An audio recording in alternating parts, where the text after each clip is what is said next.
Detail ini sering terlewatkan pada kisah kebangkitan Lazarus di Yohanes pasal 11. Hampir nggak pernah dibahas, padahal penting banget. Kita tahu sebelum itu ada perdebatan kecil, yaitu soal keputusan Yesus balik lagi ke Betania, wilayah Yudea.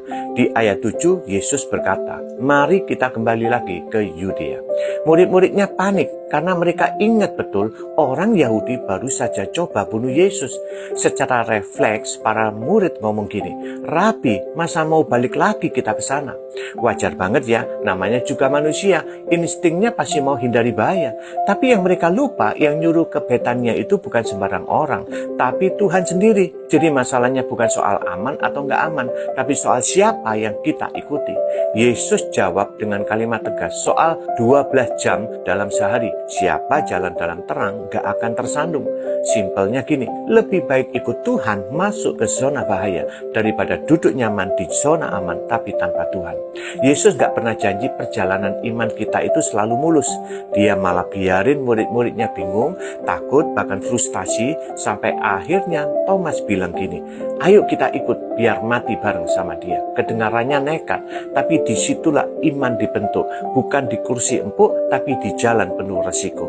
Nah, ini teguran buat gereja zaman sekarang. Banyak orang Kristen maunya ikut Yesus asal aman, nyaman, gak ganggu hidup mereka. Padahal Yesus justru panggil kita masuk ke Yudea kita masing-masing, tempat iman benar-benar diuji.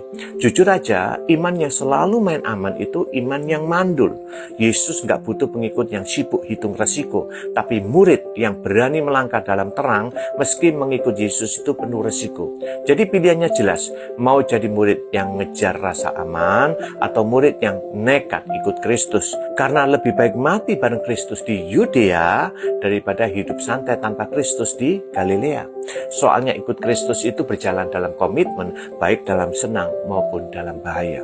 Dan ingat ini, kalau murid-murid waktu itu mutusin gak ikut Yesus ke Betania, mereka gak akan pernah lihat lawatan Tuhan ketika Lazarus dibangkitkan. Amin.